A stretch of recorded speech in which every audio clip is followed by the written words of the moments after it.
तो दोस्तों वैसे तो आज के सेकेंडरी मार्केट में आपको बहुत ही ज़्यादा स्ट्रेंथ देखने को मिला हुआ था, इसलिए प्राइमरी मार्केट में भी अब हलचल होना शुरू हो चुका है। जी हाँ दोस्तों, प्राइमरी मार्केट में भी अब बहुत सारा आईपीओ आने की उम्मीद है। इवन कुछ आईपीओ का तो डेट भी आ चुका है एंड कुछ आईपीओ का अभी डेट आना बाकी है। इसलिए दोस्तों आज के इस वीडियो में हम लोग बात करेंगे उन दो आईपीओ के बारे में जो आईपीओ नेक्स्ट वीक खुलने वाला है। एंड साथ ही साथ बात करेंगे बीसीसीएल के रिजल्ट रिव्यू के बारे में कि मार्केट बंद होते होते इस कंपनी का रिजल्ट आया हुआ था एंड रिजल्ट आने के बाद इस आईपीओ वाले स्टॉक्स में हमें गिरावट देखने को मिला हुआ है। तो क्या इसका रिजल्ट खराब आया है या फिर अच्छा आया है, आगे इसे हमें होल्ड करनी चाहिए या फिर सेल करनी चाहिए, उन सारी बातों को हम लोग एकदम से डिटेल में डिस्कशन करने वाले हैं। तो आप दोस्तों बस इस वीडियो के अंत तक बने रहे ताकि ओवरऑल इस आईपीओ में या फिर जो अभी रिसेंटली आईपीओ लिस्ट हुआ है बीसीसीएल का, उनमें क्या करनी चाहिए उसका एक बेटर व्यू मिल सके। तो फिर चलिए बिना आपका समय गंवाए सीधा वीडियो में आगे बढ़ते हैं। लेकिन उससे पहले अगर आप इस चैनल पर नए हैं तो कृपया चैनल सब्सक्राइब कर इस वीडियो को एक लाइक जरूर दीजिए। अब चलिए सीधा आगे बढ़ते हैं और सबसे पहले दोस्तों बात कर लेते हैं उन अपकमिंग आईपीओ के बारे में जो आपको अगले वीक देखने को मिल सकता है। तो दोस्तों अगले वीक का अगर पहला आईपीओ देखा जाए तो वो हमारा फ्रैक्टल एनालिसिस का आईपीओ होने वाला है। हालांकि इसके बारे में तो दोस्तों मैंने आपको ऑलरेडी वीडियो बना के जानकारी दे दिया था कि फरवरी महीने का ये जो आईपीओ है वो अपना पहला आईपीओ हो सकता है। एंड फिलहाल इसका डेट निकल के आ चुका है कि ये जो आईपीओ है वो 9 से 11 जनवरी के बीच में ओपन होने वाला है। एंड फिलहाल दोस्तों देखा जाए तो ये कंपनी एक एआई बेस्ड कंपनी है जिसका ग्रे मार्केट में अभी आपको काफ़ी तगड़ा डिमांड देखने को मिल जाएगा। जी हाँ दोस्तों, एज पर जीएमपी अभी तक बात करें तो फिलहाल इसका प्राइसमेंट तो अनाउंस नहीं हुआ है, लेकिन अभी फिलहाल इसके ग्रे मार्केट में लगभग आपको 30% के आसपास डिमांड देखने को मिल जाएगा। हालांकि दोस्तों प्राइस बैंड अनाउंस होने के बाद देखना होगा कि उस समय इसके ग्रे मार्केट में क्या डिमांड रहता है। हालांकि अभी तक बात करें तो अभी तक जब मैं ये वीडियो शूट कर रहा हूँ तो अभी तक फिलहाल इसका तो प्राइस बैंड अनाउंस नहीं हुआ है, लेकिन ग्रे मार्केट में अभी इसका डिमांड लगभग 30% के आसपास बना हुआ है। यानी अगर ऐसे ही डिमांड दोस्तों बना रहता है तो ये आईपीओ फरवरी का आईपीओ काफ़ी बेस्ट हो सकता है, जिसमें हमें लगभग 4500 के आसपास तक प्रॉफिट देखने को मिल सकता है। हालांकि देखा जाए तो ये आईपीओ लगभग 2834 करोड़ के आसपास होने वाला है, जिसमें दोस्तों रिटेल का कोटा जो रहने वाला है वो केवल 10% के आसपास ही रहने वाला है। यानी अगर आप इस आईपीओ में रिटेल कोटा से अप्लाई करते हैं तो रिटेल के लिए इस आईपीओ में केवल 283 करोड़ का जो फंड है वही रिजर्व रहने वाला है। यानी रिटेल का जो कोटा रहने वाला है वो दोस्तों काफ़ी कम रहने वाला है। तो अब आगे देखना ये होगा कि ये कंपनी अपने आईपीओ को किस प्राइस बैंड पे लेके आती है, प्राइस बैंड सस्ती रखती है, महंगी रखती है, यानी वैल्यूएशन जो है कंपनी कैसी लेके आती है। जैसा कंपनी का वैल्यूएशन होगा उस हिसाब से हमें इस आईपीओ पे लिस्टिंग गेंस देखने को मिल सकता है। वहीं इसके अलावा दोस्तों बात करें दूसरे आईपीओ के बारे में तो ऐप फिनांस का भी आईपीओ जो है वो जल्द ही अनाउंस हो सकता है। हालांकि दोस्तों इसके डेट के बारे में तो अभी कोई जानकारी नहीं है, बट 1-2 दिन में इसका भी डेट आपको जल्द ही देखने को मिल जाएगा।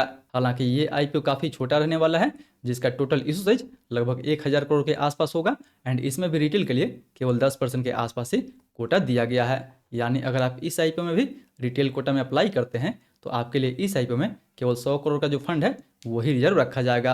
बात करें दोस्तों इसके जीएमपी के बारे में तो फिलहाल इसके ग्रे मार्केट में अभी तक कोई डिमांड देखने को नहीं मिल रहा है, क्योंकि ना ही अभी इस कंपनी का डेट अनाउंस हुआ है, ना ही अभी इस कंपनी का कोई प्राइस बैंड निकल के आया हुआ है। इसलिए फिलहाल इसके ग्रे मार्केट में आपको कोई डिमांड देखने को नहीं मिलेगा। जैसे ही इसके ग्रे मार्केट में कोई डिमांड देखने को मिलता है, इसका डेट अनाउंस होता है, इन दोनों कंपनी का प्राइस बैंड अनाउंस होता है, वैसे ही दोस्तों इनका सारा डिटेल आपको मेरे टेलीग्राम ग्रुप में देखने को मिल जाएगा।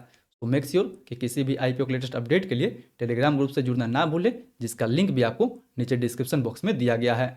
वहीं आईपीओ के अलावा अगर बात कर ले दोस्तों बीसीसीएल रिजल्ट रिव्यू के बारे में कि आखिर बीसीसीएल का रिजल्ट कैसा आया हुआ है, तो दोस्तों इसके रिजल्ट के लिए हम लोग इसके फाइनेंशियल रिपोर्ट को देखेंगे। एंड फाइनेंशियल रिपोर्ट में अगर बात करें कंपनी के रेवेन्यू के बारे में तो हालांकि अगर कंपनी का रेवेन्यू अगर आप ईयर ऑन ईयर बेसिस पे देखते हैं तो ईयर ऑन ईयर बेसिस पे लगभग आपको 25% के आसपास गिरावट देखने को मिल जाएगा। जी हाँ दोस्तों, जहां अगले साल इस कंपनी का रेवेन्यू लगभग 3688 करोड़ के आसपास था, वहीं इस क्वार्टर में इस कंपनी का रेवेन्यू लगभग 2782 करोड़ के आसपास आपको देखने को मिल जाएगा। जबकि दोस्तों अगर बात करें क्वार्टरली बेसिस पे यानी क्वार्टर ऑन क्वार्टर बेसिस पे तो क्वार्टर ऑन क्वार्टर बेसिस पे इस कंपनी जो रेवेन्यू है उसमें आपको लगभग 8% के आसपास ग्रोथ देखने को मिलेगा। यानी ईयर ऑन ईयर बेसिस पे लगभग 25% के आसपास माइनस में ग्रोथ देखने को मिलेगा। जबकि अगर क्वार्टर ऑन क्वार्टर बेसिस पे देखा जाए तो क्वार्टर ऑन क्वार्टर बेसिस पे लगभग आपको 8% के आसपास ग्रोथ देखने को मिलेगा। यानी ये जो रेवेन्यू है वो ईयर ऑन ईयर बेसिस पे तो माइनस में है, जबकि अगर क्वार्टर ऑन क्वार्टर बेसिस पे देखा जाए तो दोस्तों क्वार्टर ऑन क्वार्टर बेसिस पे आपको रेवेन्यू ठीक ठाक नज़र आ सकता है। जबकि रेवेन्यू की तुलना में अगर बात करें कंपनी के प्रॉफिट के बारे में, तो दोस्तों प्रॉफिट वाइज भी ये कंपनी आपको अभी माइनस में ही देखने को मिलेगी। इस क्वार्टर में ये कंपनी का जो रिजल्ट आया है वो दोस्तों आपको माइनस में ही देखने को मिलेगा। बट अच्छी बात यह है कि पिछले क्वार्टर के मुकाबले में इस बार जो कंपनी का लॉस है वो काफ़ी कम होकर आया हुआ है। जहां पिछले क्वार्टर में कंपनी का लॉस लगभग 53 करोड़ के आसपास था, वहीं इस बार कंपनी का लॉस लगभग 22 करोड़ के आसपास आपको देखने को मिल जाएगा। जबकि अगर दोस्तों बात करें ईयर ऑन ईयर बेसिस पे, तो ईयर ऑन ईयर बेसिस पे इसके प्रॉफिट में आपको हेवी डिक्लाइन देखने को मिल जाएगा।